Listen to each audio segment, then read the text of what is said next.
Ghost Corps.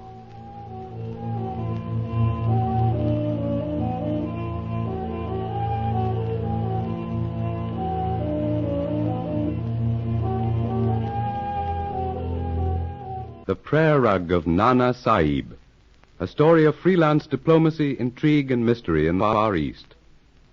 K.C. Smith, member of the mystery-shrouded organization operating throughout the Far East and known as the Ghost Corps, buys a curious prayer rug at an auction at the rug market in Cairo. The evident interest displayed in the bit of carpet by Ram Das, a strange and sinister-appearing Hindu, arouses K.C.'s curiosity and suspicion, and he overbids the Hindu. Later, in his apartment at the Hotel du Nil, K.C. and his chief, C.D. Baker, become convinced that in the rug's strange pattern is concealed a secret map. Ram Das presents himself and offers to buy the rug. K.C. refuses to part with it, and the Hindu leaves. In the anteroom, he overpowers Ali, K.C.'s Arab friend and assistant, and has him carried off to a secret rendezvous. Ram Das conceals himself in K.C.'s apartment, awaiting the departure of C.D. Baker, who, with K.C., is discussing the visit of the strange Hindu. Of all the unmitigated liars, K.C., you win the belt. Your home in the States, filled with prayer rugs, your grand passion. Well, it was a case of he who lies last lies best, eh? The yarn that fellow spun about the rug being stolen from him was almost a masterpiece itself. I had to go him one better or give up the rug. I think you were a fool not to have accepted his offer. 2,200 piastres for a rug not worth 10 shillings. If it's worth 2,200 to our friend of the missing eyebrow and the funny cast mark, it is to me. But he knows the secret, and you don't. And I don't see how on earth you're going to decipher it. I'll dig it out some way. And what good'll it do you? You aren't fool enough to go chasing all over the Orient, trying to match up the chart, if it proves to be one, with some section of some country. It's too long a shot, K.C. What's got into you? Oh, I don't know. All I know is that the thing grips my interest, devilishly. When I touch this rug, something curious, like an electric shock, seems to flow from it into my hands, my arms. It's almost as if the thing were trying to impart something to me. An occult warning or a promise. Oh, nonsense. You're talking rubbish. You've been working too hard. What you need is a vacation. Right, Baker. Skip it. I'm all right. Hope so. Well, I wish you luck with your prayer rug. I'm going home. See you at headquarters tomorrow? Yes. Ali, perhaps I'll take your advice and let Ram Das have the rug. Ali! Where the devil is he? Oh, never mind. He's probably down in the Sarai on the corner. Natives like their coffee and gossip, you know. How well I know. Well, see you tomorrow. All right. Good night, Chief. If you run into Ali downstairs, send him up, will you? All right. Good night, Casey. Good night. Absently, K.C. fills a glass with wine from the decanter placed on the table by Ali. He drinks, glances curiously at the glass, and setting it down, picks up the rug. He drops into a chair with the bit of carpet draped across his knees. Suddenly, with a slight exclamation, he makes an effort to rise. A heavy, overpowering weakness dooms the effort. Dark clouds float before his eyes. He tries to speak, to call Ali. His desire to struggle surrenders to a deep feeling of lassitude.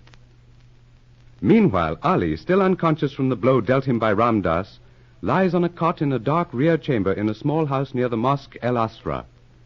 Presently his eyes open. He stares around him uncertainly.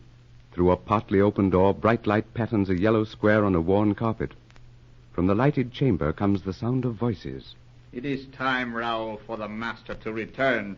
We have waited long. He will return when his work is finished. By the beard, I am glad our part was done so easily.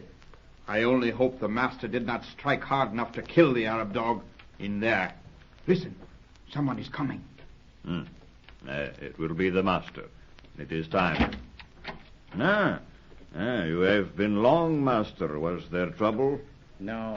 I was forced to wait until the Sahib's friend left and until the drugged wine took effect. And the rug? Is here, of course.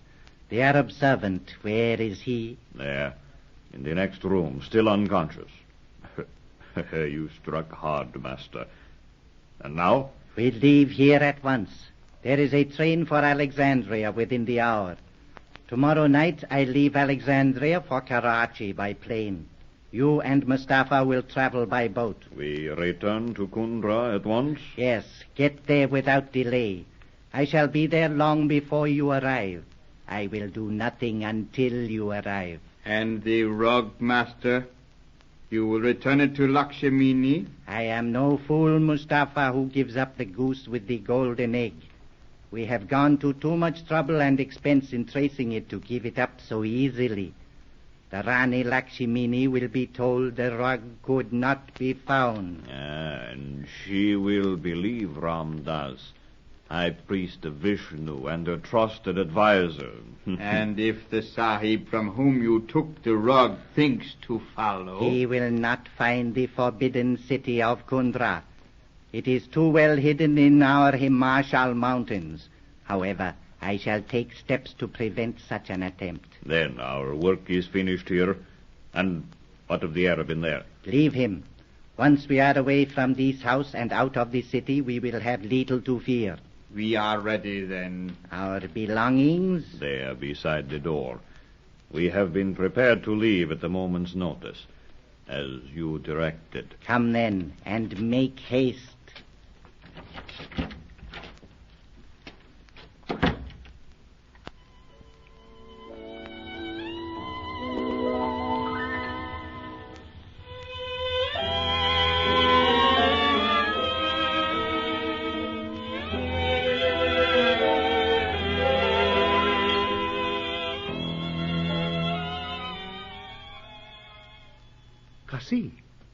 Kasi, Habib.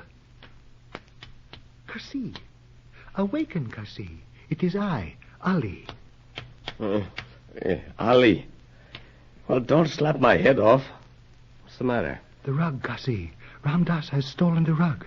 Ram Das? The rug? Yes, the prayer rug. Ram Das, the Hindu dog, has stolen the prayer rug. Ooh. My head feels like a blimp. Give me some water, Ali. I must have been chewing cotton. Here, Master.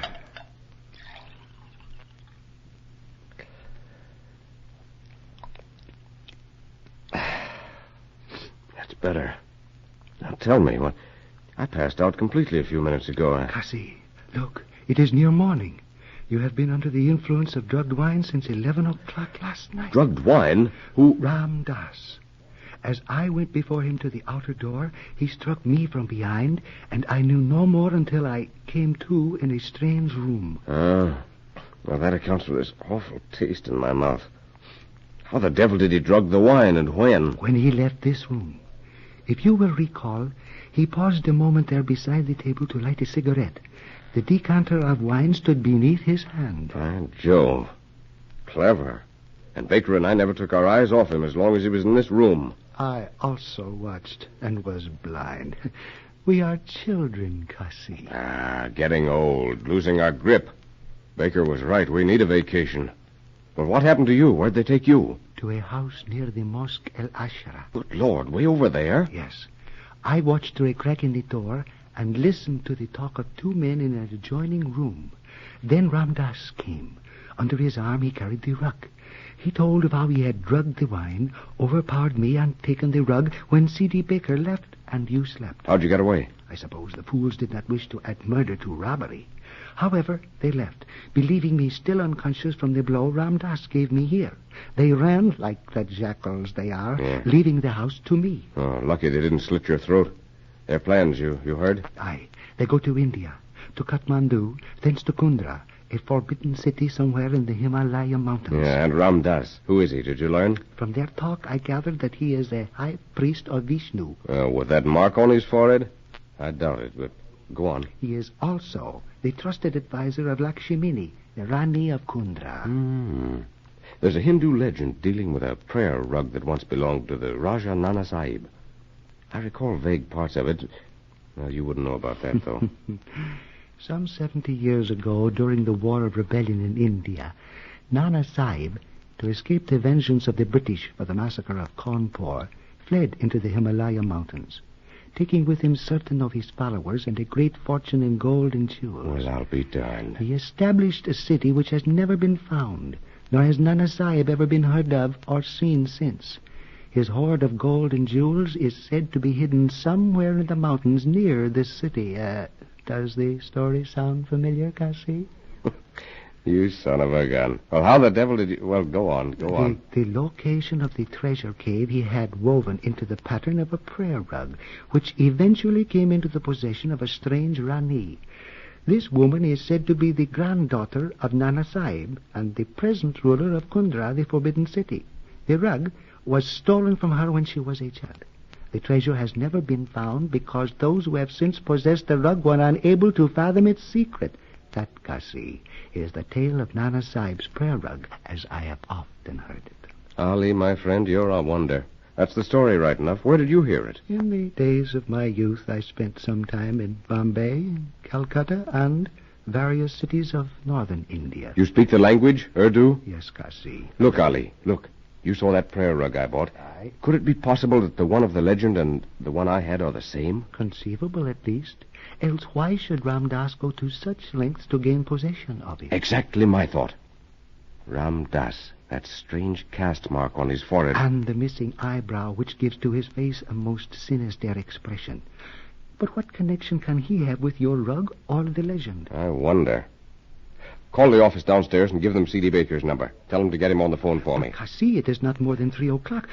The C.D. will be sleeping. All right. Wake him up. At once, Cassie. And Ali. Yes, Hobby. As soon as you've placed the call, pack our bags. We're taking the morning plane for Alexandria and Karachi.